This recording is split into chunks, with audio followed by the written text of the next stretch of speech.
Servicing your scooter at home by yourself not only enables you to learn more about motorcycles, but also provides you a self-satisfaction of how well you have done the servicing. Let's see how to do a major service on your scooter at home with commonly available tools.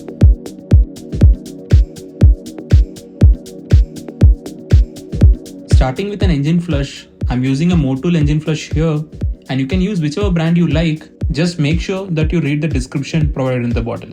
You need to pour this engine flush along with your old oil and let the engine idle as per the required time mentioned in the bottle so that it can take up all the sludges and dirt buildup and clean the entire engine down before you drain the oil.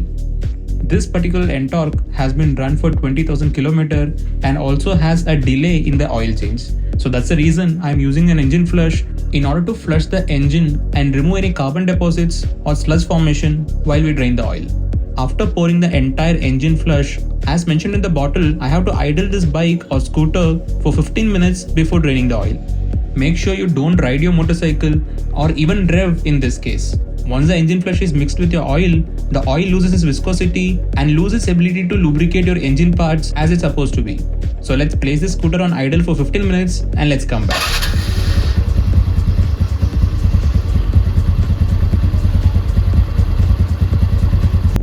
Alright, the engine has been idling from past 15 minutes.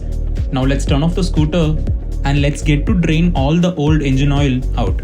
Draining the old engine oil out is an easy process and I myself have shown it in many videos. It's just a matter of using appropriate number ring spanner or a socket to remove the drain bolt and let the oil drain for some time. If you have an oil strainer or filter, just remove that too and inspect and clean before installing it. So let me fast forward this process for you. While the oil is draining, let's move on to removing the air filter. In this case, the air filter is held by 4 screws and let's remove it in a crisscross pattern.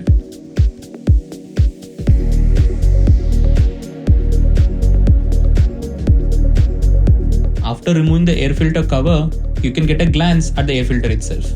Slowly wiggle the air filter out and you can see the condition of the air filter here. With this condition, the engine struggles to get the intake air properly and thus harming your engine's performance on the longer run. Now let's replace this old air filter with a new one. Make sure that you don't reuse the old air filter by cleaning it and always make sure that you replace the air filter with a brand new one. Now before replacing the air filter itself, let's clean the internal surface of the airbox. Once the cleaning is done, let's replace it with a brand new air filter. Always make sure that you purchase this air filter from authorized dealer or a service center. Using low quality or aftermarket filters can harm your engine's performance and also will have harmful effects on your engine's reliability. Few air filters will have a specific orientation to install it on a bike, so always make sure that you notice that. Now let's install the brand new air filter onto this Ntorq. Just push the air filter inside its slot and make sure it is seated properly. After ensuring the air filter is properly installed, clean the airbox cap and install it back onto the bike. I am just fast forwarding this process.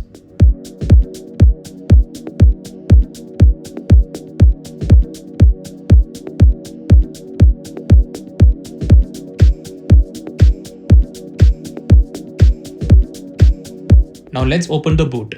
The entire boot is held with 4 10mm bolts. Using a 10mm socket or a ring spanner, or in this case I'm using a 10mm T-bar in order to remove the bolts.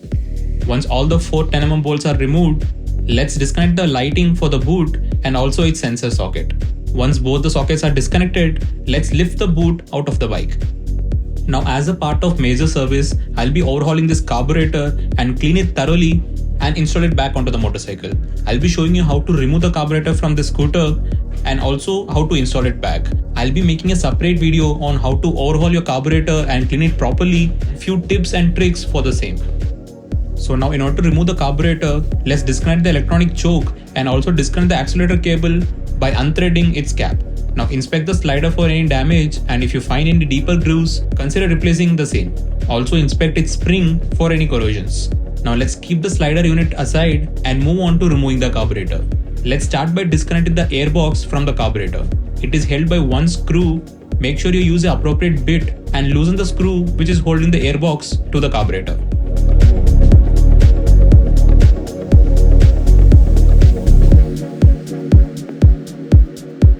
After loosening the clamp holding the airbox to the carburetor, let's disconnect the airbox pipe which is connected to the carburetor. Keeping the airbox pipe aside, let's move on to disconnecting the carburetor from its intake manifold. This is held by two 8mm bolts, and I'm using a socket along with a ratchet for making the work easier. Now let's remove both the bolts. This is one.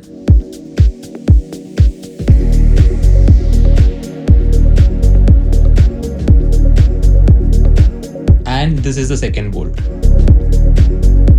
Now let's wiggle the carburetor and lift it out of the motorcycle. Make sure that you also collect this plastic gasket in this case. Few motorcycles will have a paper gasket, and for Ntorq we have a gasket which is made of plastic and O-rings or rubber rings to seal it. Inspect these rubber O-rings for any damages and replace it if you find any. Now finally, let's disconnect the fuel lines which is coming from the petrol tank to the carburetor. Removing its lock clip, rotate the fuel hose so that it can disconnect, and then gently remove it from the carburetor.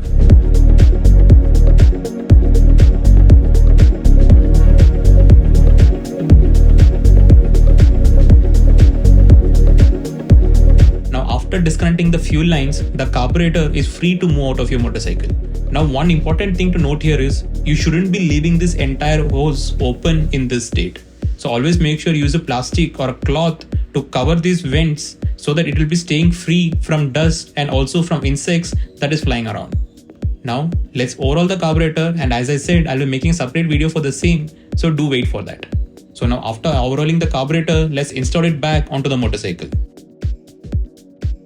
Start by aligning the plastic gasket, making sure that a small lip on the gasket facing upwards, and install the two 8mm bolts that you removed before. I'll fast forward this process for you.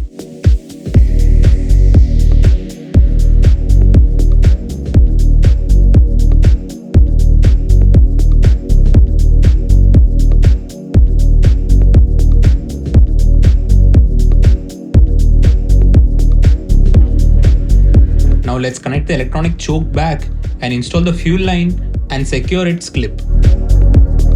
Now finally, install the air intake hose and secure its clamp which is connecting to the carburetor. At this time, you can also consider replacing your accelerator cable, and I'll be doing it off camera. After doing everything, the final thing to do here is install the slider back and tighten its cap.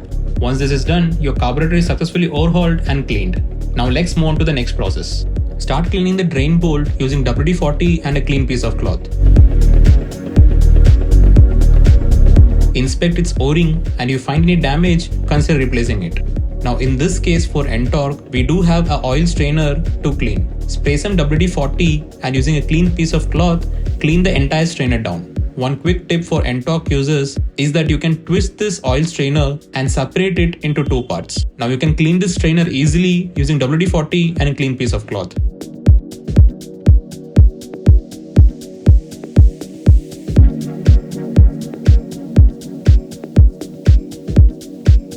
After cleaning it, just rotate it in the clockwise direction and secure it as before. Now install the strainer back and hand tighten the drain bolt as shown. Do not over tighten the drain bolt as it might slip a thread. Just a snug fit is more than enough. Now start draining the gear oil using a 12mm socket or a ring spanner. You need not replace this gear oil on every service, just alternative one will work. As you can see, the old gear oil is in decent condition in this case. However, I have decided to replace it anyway.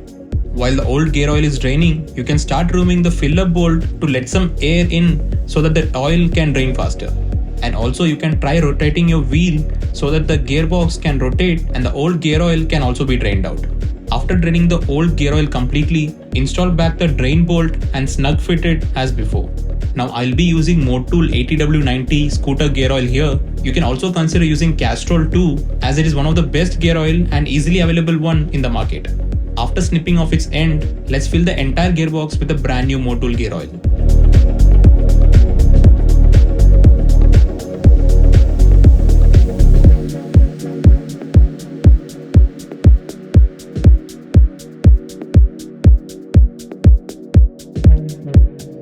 After completely filling it with the gear oil, tighten back its filler bolt and snug fit it.